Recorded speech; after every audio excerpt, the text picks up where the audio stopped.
Mr. McDonnell, lovely to see you again. That, to me, in fact, I can see it, that is a Liverpool FC tie, isn't it? Who performed, well, headed to Rome with high expectations. Yeah. They still won, but it was a lot closer than it should have been. I'm wondering if there are any parallels between the Labour Party performance tonight and Liverpool's last. That's a great one. Thank you. But the manager, Jurgen Klopp, made it clear at the beginning that it was always going to be close. It was all the hype about wipeouts of Roma was never going to happen. And that's exactly what we're seeing today. All the hype in the media about, Labour's gains on certain boroughs and all the rest of it was never going to be the case. But what we were looking for is steady progress. Come on, I mean, we were just hearing from Tom Rayner there in Barnet. There two seats were required for that, and we were hearing from, admittedly, from both sides, from the Conservatives and from Labour, that it's too close to call. Yeah. But it shouldn't be too close to call, is my assumption. I don't think any of these seats are easy. I don't think any are. If you look across London, we're at an all-time high from 2014. That's the first thing. The second thing, there will be local factors, and you've seen that in Barnet as well, in different wards, in different ways as well. So all of these were too close to call in many instances.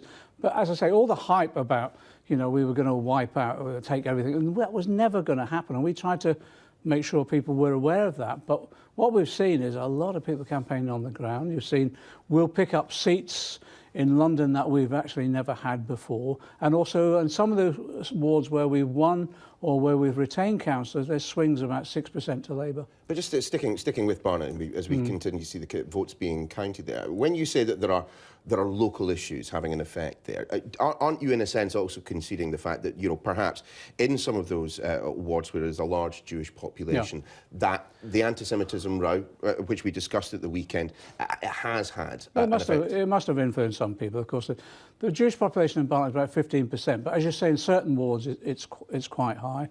If you look at the opinion polls in terms of the Jewish vote overall, usually it's about 60-65% of the Conservatives, around about 25% to us or something like that. It may well have been affected up in Barnet, and we'll look at that, but I'm hoping we can turn that all round. And in our discussions with the Board of Deputies, Jewish Leadership Council, we've got our next meeting in July, we'll demonstrate the progress we've made, and we can convince people, I think, we've taken the issue seriously. I wonder, on the basis of what we've seen this evening, whether part of the problem that Labour is having in its battle with the Conservatives is the fact that the Lib Dem vote is up in those Remain voting areas. Is that in some areas, Richmond is a traditional Lib Dem area. It looks as though the Lib Dem vote is up in their traditional areas. I don't think it's had much of an impact anywhere else, but we'll see the analysis. My view at the moment is the biggest factor is actually outside of London, in some parts of London, where the UKIP vote is collapsed. And on the distribution, if it's anything like the general election, 2/3 go to the Tories, about 1/3 at best comes to us. And we're seeing that reflected across the country.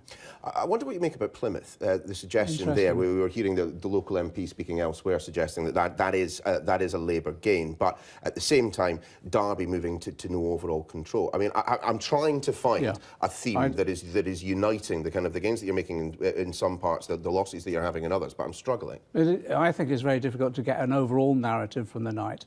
What we're seeing, as I said, UKIP vote breaking down, but breaking down in different ways in different areas.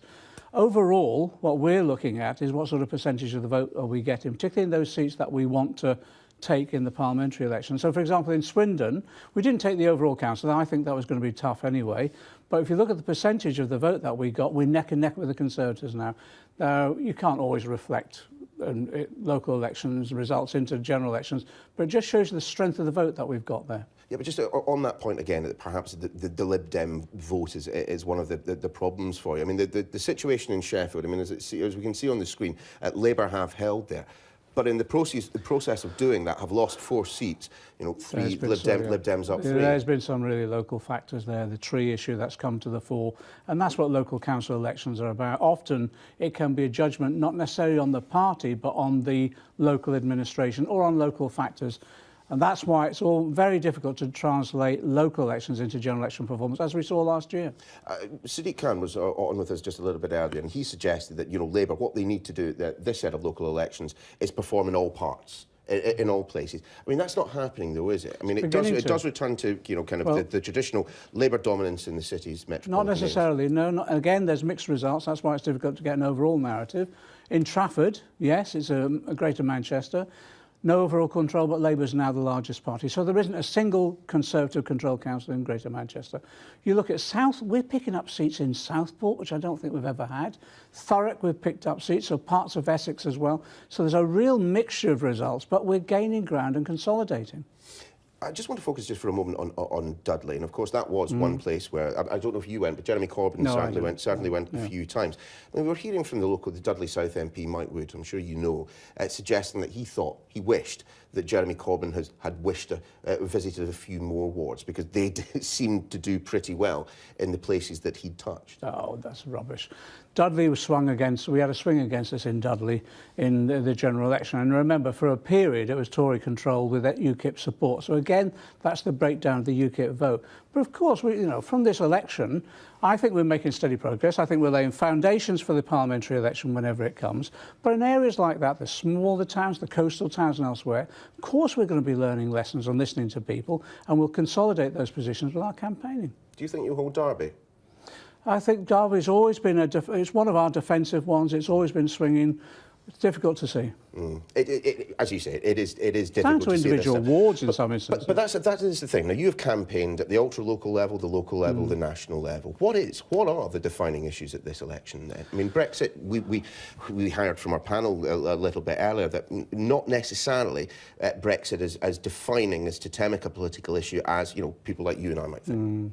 I think one of the key issues, as in the general election, and I think that's why these results are reflecting what happened in the general election, is about austerity and the basic fabric of our communities being broken down as a result of the cuts from central government.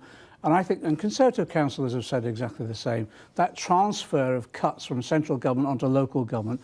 And you've seen Conservative councils, some of them near to bankruptcy as a result of this. So I think there's that real issue of cut after cut after cut, the basic fabric of our community being undermined as a result of that. There's a partial reaction to that, as we saw in the general election. But on top of that as well, you see lots of local individual issues. But I mean, take social care, for example. I mean, do you think that other than those who have either accessed it directly or know those who have accessed it, do you think the majority of people out there understand exactly what's been happening with social care? Because if they did, wouldn't you be seeing more gains? I think they're beginning to. I think they're waking up to it. I think what I'm worried about, we've 1 million people have lost the social care that they need as a result of the cuts from central government.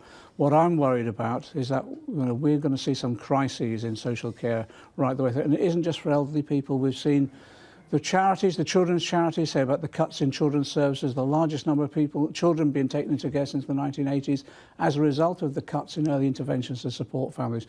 I think that's beginning to emerge now in the debate and on the doorstep as we go along. And indeed, now we are hearing from the Press Association that Labour has gained control of Plymouth from the Conservatives, winning 9 of the 15 seats declared so far. So the party now has, at the very least, 29, I think it is, of the 57. Look at Plymouth. We've held on very strongly in Exeter again. We've picked up, I think it's 5 seats in Portsmouth as well. So there's issues right all the way along the southwest there where we are gaining ground. And as I say, in some areas, we're picking up seats we've never had councillors before.